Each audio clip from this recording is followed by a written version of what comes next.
jolly good. Hello, boys and girls, ladies and gentlemen. My name is Clayton Zoka, and welcome to another My Thoughts On. Today, I'll be talking about 28 Days Later, the 2002 thriller drama horror movie directed by good old Danny Boyle. I say good old because I've never seen a film directed by him. It's weird, I know. Anyway, so if you don't know who Danny Boyle is, he is over here he's quite well known and he's big. I guess he's a little well known in the US, but he's quite huge over here. Big, I suppose. Whatever. He directed the two Trainspotting movies. He did Steve Jobs, Slumdog Millionaire, 127 Hours, Millions, Sunshine. He has directed a lot of films. And he seems to be a very admirable director. I've not seen any of his other films, so I will watch them. I've got 127 Hours on DVD. Slumdog Millionaire is one I'll definitely check out. Millions too. I might give Yesterday a watch if I really, really love his work. Trainspotting 1 and 2, yeah. Steve Jobs as well. Trance. Sunshine, which I'll be talking about next. Yeah, it's quite interesting. This is also written by Alex Garland, who you may know as the director of 28 Days. Ex Machina, one of my favourite films, and Annihilation. He also did Devs, which I don't know what that is, so that's just as clueless as I can think. Anyway, so this film is kind of like a cult classic in some way. It's like people have seen it, and I've heard of it, I've seen images, I've seen bits here and there, but I've never watched the whole movie. My favourite zombie film is Shaun of the Dead, and it has practical effects, it's funny, it's clever. This looks like a completely serious film, which I'm all for one. But if it works, and it looks like it could be the case with 28 Days Later. Right. What's it about? Well, it's pretty simple, really. It's an apocalypse. A virus goes out, it goes horribly wrong, everyone gets infected. Well, not everyone. Our main character, Jim, played brilliantly by Cillian Murphy in one of his, I think, earlier roles before he became big with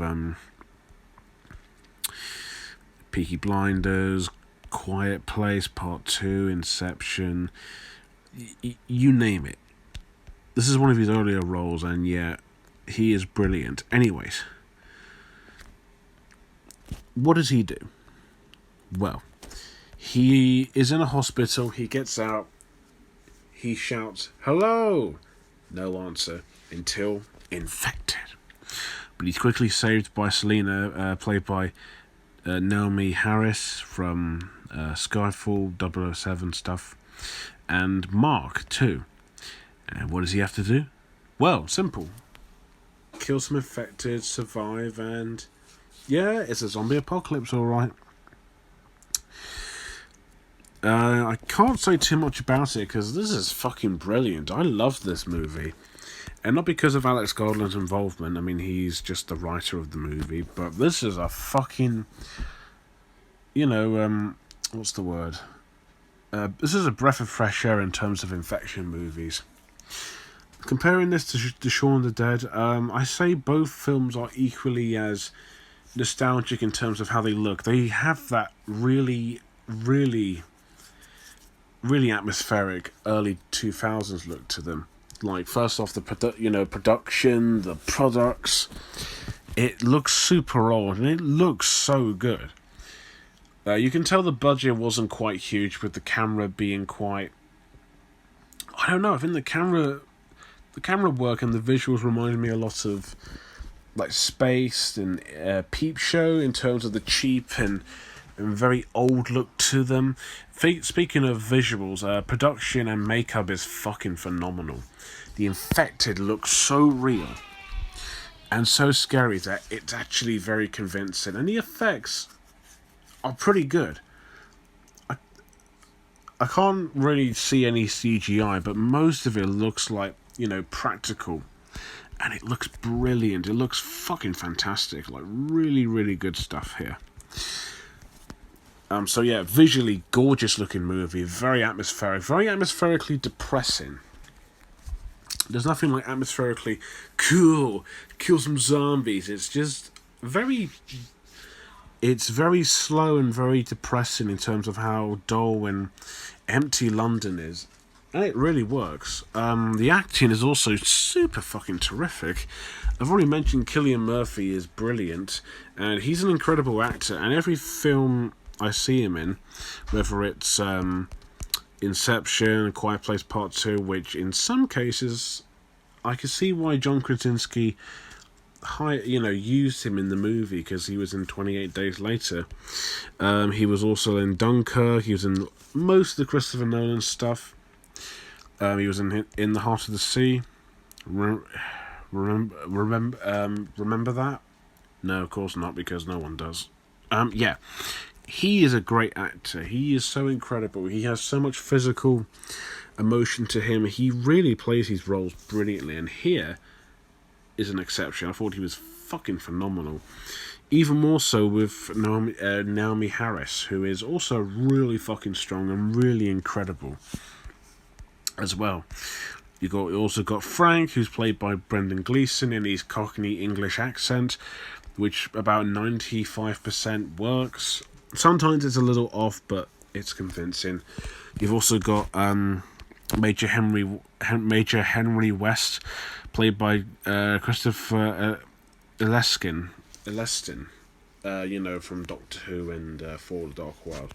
He plays as a major, and I won't give too much away, but let's just say that this is probably one of the earlier films where they used the same old get saved by the military, and I mean, this is not really a spoiler, I suppose, but the military are not exactly the friendly kind.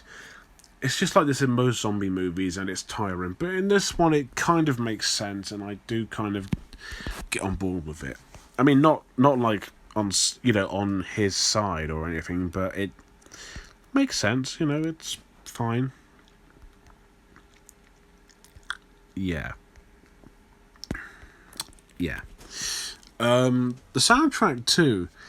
There isn't much music in the movie. Most of it is like ambient, very like haunting, like music. It's like it gives you that feeling of like dread and dread and sorrow. It's quite creepy, and this movie is very depressing and very. It's scary, but not scary in a like terrifying way. I mean, that is the case, but sometimes it's like depressing, scary. It's like Danny Boyle really captured the atmospherically empty, infectious world of Britain, or the world even. It's quite incredible. Most zombie movies make it look like, oh, they're going to kill zombies for fun, and yeah, that's pretty good in like Shaun of the Dead. And they actually, Shaun of the Dead balances its emotional bits and the funny bits out brilliantly. This movie has a couple of joyful scenes where they're in the supermarket, Budgeons, which is like a corner shop, like supermarket we have here in the UK, and they just go grab food that they like, and they don't have to pay for it. How fucking cool would that be? And there are a few comedic moments, but not many. But it's like when they're just relaxing and trying to enjoy life even though they're in the apocalypse. It's brilliant. Oh yeah, music. Yeah, the music choices are very, very haunting and very well chosen. And also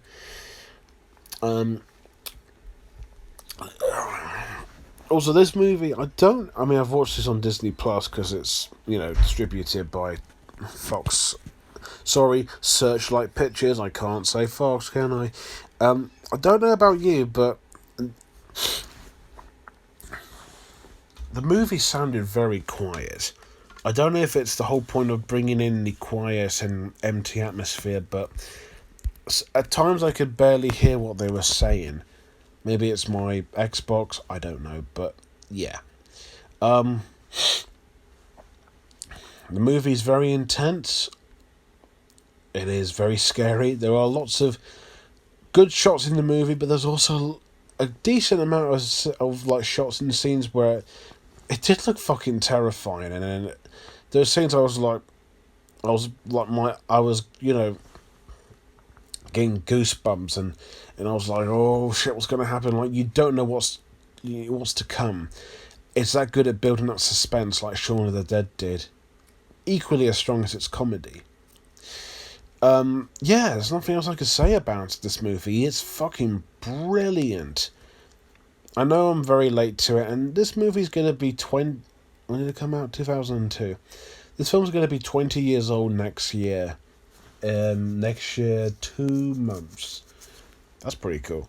Anyways, if you love zombie movies or infection movies, check it out. It's fucking brilliant. Like, and also, I know not everyone can wait around for this movie because it does take its time, but it's also just lots of walking and talking. Unlike Jerry, where it's boring, this movie is actually fucking brilliant and interesting. So, just give it a chance. Don't wander off. Don't turn it off. Just wait. It does get better. I mean, as it was, it is better, but whatever. I love this movie. I think it's a solid movie. No wonder Alex Garland written this movie. I mean, it's directed by Danny Boyle, but Alex Garland's involvement, I mean, without it, it would have been very good, but with Alex Garland, it really was. I thought he was, he directed Ex Machina brilliantly. Annihilation was, great and everything, but yeah, he really did a great job with the writing. And Danny Boyle did a really good job with the directing, and yeah, I loved it. I thought it was really good.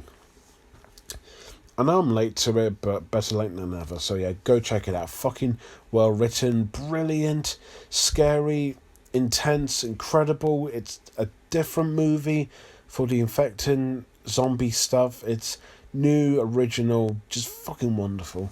10 out of 10. Just fucking great movie.